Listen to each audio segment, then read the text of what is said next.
আমাদের মাঝে আরো উপস্থিত হয়েছেন। বাজালিয়া উচ্চ বিদ্যালয়ে 2026 সালের এসএসসি পরীক্ষার্থীদের বিদায় ও দোয়া মাহফিল অনুষ্ঠিত। আমানত হোসাইনের প্রতিবেদনে বিস্তারিত। চট্টগ্রামে সাতকানিয়া উপজেলার ধর্মপুরস্থ ঐতিহ্যবাহী বাজালিয়া উচ্চ বিদ্যালয়ে 2026 সালের এসএসসি পরীক্ষার্থী এবং বিদ্যালয়ের সম্মানিত শিক্ষক জনাব শহীদুল ইসলামের বিদায় সংবর্ধনা ও দোয়া মাহফিল অনুষ্ঠিত হয়েছে। 16 এপ্রিল 2026 বৃহস্পতিবার বিদ্যালয়ের হলরুমে এক ঝাঁকজমকপূর্ণ অনুষ্ঠানের মাধ্যমে তাদের বিদায় জানানো হয়। অনুষ্ঠানে প্রধান অতিথি হিসেবে উপস্থিত ছিলেন দৈনিক চট্টগ্রাম প্রতিদিন এর উপদেষ্টা সম্পাদক ও প্রকাশক জনাব আয়ান শর্মা। এখানে সাহসটা হচ্ছে বড় সম্পদ। সাহসটাকে আমি মনে করি হাজার কোটি টাকার চেয়ে একটা বড় সম্পদ। সাহসের কিন্তু কোনো ওষুধ নেই।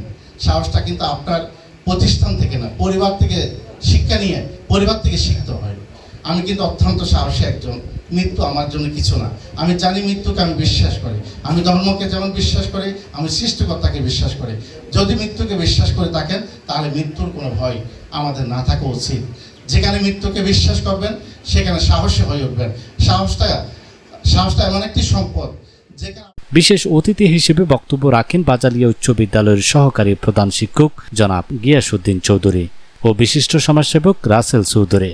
অনুষ্ঠানে সভাপতিত্ব করেন বিদ্যালয়ের প্রধান শিক্ষক জনাব মিল্টন বিকাশ দাস। বক্তারা পরীক্ষার্থীদের উজ্জ্বল ভবিষ্যৎ কামনা করে সততা ও নিষ্ঠা এবং সাহসিকতার সাথে দেশ গড়ার আহ্বান জানান। একই সাথে দীর্ঘদিনের সহকর্মী জনাব শহীদুল ইসলামের শিক্ষকতা জীবনের অবদানের কথা শ্রদ্ধাভরে স্মরণ করা হয়। পরিশেষে শিক্ষার্থীদের সাফল্য ও সকলের মঙ্গল কামনায় বিশেষ মোনাজাতের মাধ্যমে অনুষ্ঠানের সমাপ্তি ঘটে।